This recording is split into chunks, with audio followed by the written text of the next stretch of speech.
হঠাৎ করে বিশ্বের অন্যতম ক্ষমতাধর দেশে রূপান্তরিত হবে ইসরায়েল, যেখানে তাদের চালে অন্যান্য দেশগুলো কুপকাত হয়ে পড়বে, বিশেষ করে মুসলিম দেশগুলো। কিন্তু তা খুব বেশি স্থায়ী হবে না।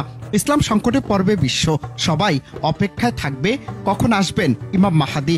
তখন 40 দিন শাসন করবে দাজ্জাল। এরপরে ইমাম মাহাদির আগমনে রক্তক্ষয়ী যুদ্ধ শেষে ইসলামের বিজয়। যেই ইসরায়েলকে নিয়ে এই কথোপকথন, কিভাবে প্রতিষ্ঠিত সেই ইসরায়েল, কিংবা কিভাবেই ধ্বংস হবে তারা।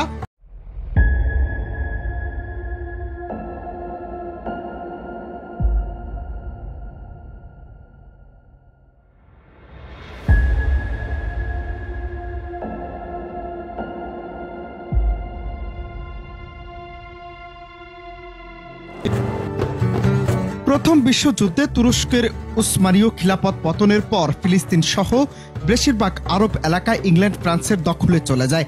1917 সালের 2 নভেম্বর আর্থার জেমস বালফোর ইহুদিবাদীদেরকে লেখা এক চিঠিতে ফিলিস্তিনের ভূখণ্ডকে একটি ইহুদি রাষ্ট্র প্রতিষ্ঠার প্রতিশ্রুতি ঘোষণা করেন, যা ইতিহাসে বেলফোর ডিক্লারেশন নামে পরিচিত।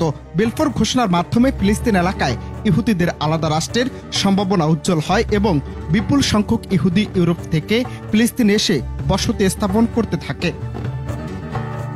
1905 থেকে 1919 সাল পর্যন্ত ফিলিস্তিনে ইহুদিদের সংখ্যা ছিল মাত্র কয়েক হাজার। কিন্তু 1914 সাল থেকে প্রথম বিশ্বযুদ্ধ শুরু হওয়ার পর থেকে 1918 সাল পর্যন্ত ব্রিটিশদের সহযোগিতায় ফিলিস্তিনিদের ইহুদিদের সংখ্যা 15,000-এ উন্নীত হয়। এরপর প্রকাশ্যে ফিলিস্তিনি ইহুদি অধিবাসীদের ধরে এনে জড়ো করা শুরু হলে 1919 থেকে 1923 সাল নাগাদ ফিলিস্তিনি ইহুদিদের সংখ্যা 35,000 পৌঁছে যায়। 1931 সালে ইহুদিদের এই সংখ্যা প্রায় 4 গুণ বৃদ্ধি পেয়ে 1,80,000-এ পৌঁছায়। এভাবেই ফিলিস্তিনি ইহুদি অভিবাসীর সংখ্যা উল্লেখযোগ্য হারে বাড়তে থাকে এবং 1948 সালে সেখানে ইহুদিদের সংখ্যা 6 লাখে উন্নীত হয়। ব্রিটিশরা দ্বিতীয় বিশ্বযুদ্ধের পর ফিলিস্তিন ছেড়ে যাওয়ার সময় ইসরায়েল নামের একটি রাষ্ট্রের ঘোষণা দিয়ে যায়, যা শুরু থেকেই আরব রাষ্ট্রগুলো বিরোধিতা করতে থাকে, যা পরবর্তীতে ইহুদি আর আরব মুসলিমদের যুদ্ধে পর্যন্ত জড়ায়। এ পর্যন্ত সর্বমোট আরবদের সাথে ইহুদিদের 4টি যুদ্ধ হয়েছে। 1948 সালে আরব ইসরায়েল যুদ্ধ, 1956 সালে দ্বিতীয় আরব ইসরায়েল যুদ্ধ, 1967 সাল ও 1973 সালে চতুর্থ আরব ইসরায়েল যুদ্ধ।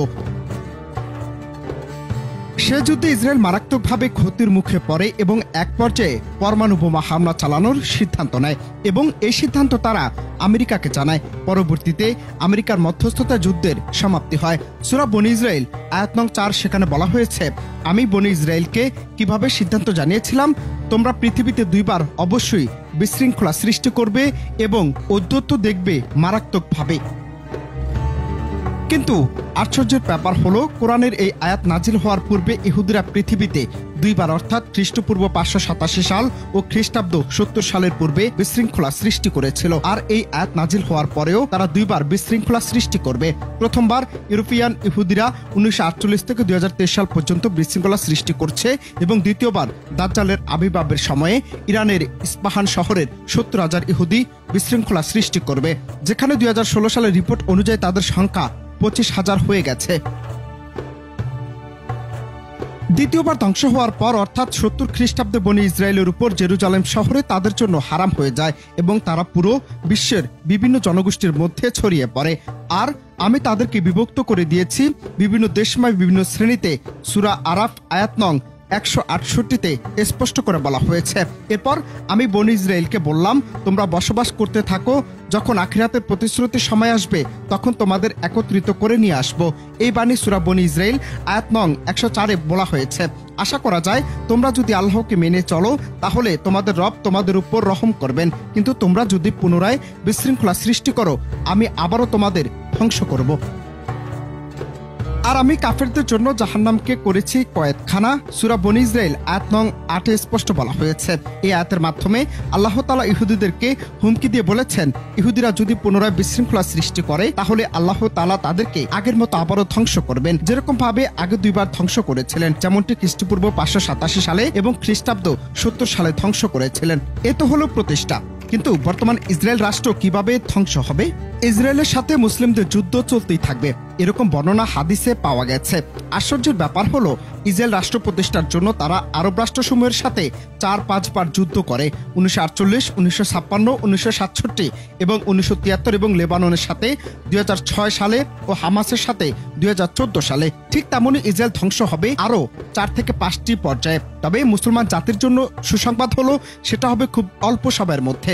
এমনকি ইমাম মাহাদির আবির্ভাবের 5 থেকে 6 বছর পূর্বেই হবে। ভবিষ্যতের সূত্র ধরে ইরান ও ইসরায়েলের মধ্যে সরাসরি যুদ্ধের সম্ভাবনা রয়েছে, কারণ ইসরায়েল ইরানের সাথে যুদ্ধ করতে মরিয়া হয়ে আছে।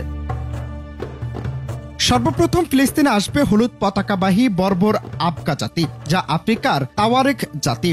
তারাই ইসরায়েলের দালাল খ্যাত মিশরের সরকারকে পরাজিত করে মিশর দখল করবে এবং তাদের একটি দল ফিলিস্তিনে আসবে। তবে তারা খুব অল্প সময় সেখানে থাকবে এবং কালো পতাকাবাহী দল আসহাব জাতি বা ইসলামী স্টেটকে 18 মাস সিরিয়ার 3য় বৃহত্তম হোমস শহর অবরোধ করে রাখবে। তারা ইসরায়েলের সাথে যুদ্ধ করবে, এরকম সরাসরি বর্ণনা পাওয়া যায়নি।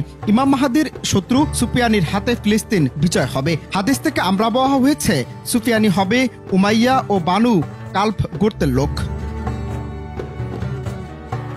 হযরত ওমর বিন মুররা আল জামালি রাদিয়াল্লাহু তাআলা আনহু থেকে বর্ণিত, তিনি বলেছেন, রাসূলুল্লাহ সাল্লাল্লাহু আলাইহি ওয়াসাল্লাম বলেছেন, নিশ্চয়ই খুরাসান থেকে একদল কালো পতাকাবাহী লোকের আবির্ভাব ঘটবে এবং তাদের একদল তাদের ঘোড়াগুলো দড়ির সাহায্যে বাইতাল লাহিয়া ফিলিস্তিনের গাজা উপত্যকা এবং হারাস্তা সিরিয়ার রাজধানী দামেস্কের নিকটবর্তী এলাকার মধ্যবর্তী স্থানে জাইতুন গাছের সাথে বাঁধবে।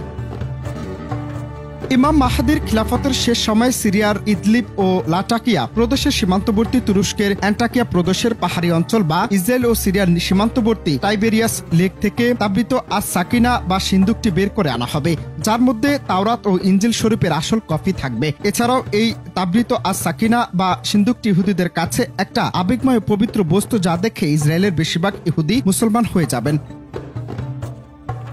হযরত ঈসা আলাইহিস সালামের আকাশ থেকে অবতরণ করার পূর্বে যখন দাজ্জালের আবির্ভাব হবে এবং পুরো পৃথিবীকে বিশৃঙ্খলা সৃষ্টি করবে, তখন ইরানের ইস্পাহার শহরের 70,000 ইহুদি দাজ্জালের সাথী হবে। তারপর হযরত ঈসা আলাইহিস সালাম দাজ্জালকে হত্যা করার পর মুসলিমরা প্রতিটি ইহুদিকে হত্যা করবে। হযরত আবু হুরায়রা রাদিয়াল্লাহু তাআলা আনহু থেকে বর্ণিত, তিনি বলেন, রাসূলুল্লাহ সাল্লাল্লাহু আলাইহি ওয়াসাল্লাম বলেছেন, ততক্ষণ পর্যন্ত কিয়ামত হবে না যতক্ষণ পর্যন্ত ইহুদিদের সাথে মুসলিমদের যুদ্ধ না হবে। মুসলিমরা তাদেরকে হত্যা করবে, ফলে তারা গাছ বা পাথরের পেছনে লুকিয়ে থাকবে। তখন গাছ বা পাথর বলবে, হে মুসলিম, হে আল্লাহর বান্দা, এই তো আমার পিছনে একজন ইহুদি লুকিয়ে আছে, আসো তাকে হত্যা করো। কিন্তু গারকাত নামক বৃক্ষ দেখিয়ে দিবে না, কারণ এটা হচ্ছে ইহুদিদের সহায়তাকারী গাছ।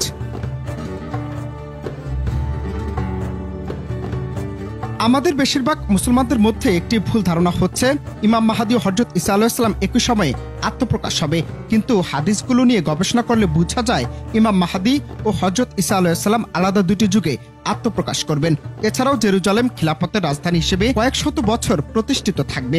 মাহাদির মৃত্যুর পর আহলে বাইতে 2 জন, তারপর মুজারি বংশের খলিফাগণ, মাখজুমি খলিফা, ইয়েমেনি খলিফাগণ, কাহতানি খলিফা, আম্মানি খলিফা, পারস্যের খলিফা, সর্বশেষ পুনরায় আহলে বাইতের 2 জন খলিফা এবং হযরত ঈসা আলাইহিস সালাম সবাই বাইতুল মুকাদ্দাস থেকেই খিলাফত পরিচালনা করবেন।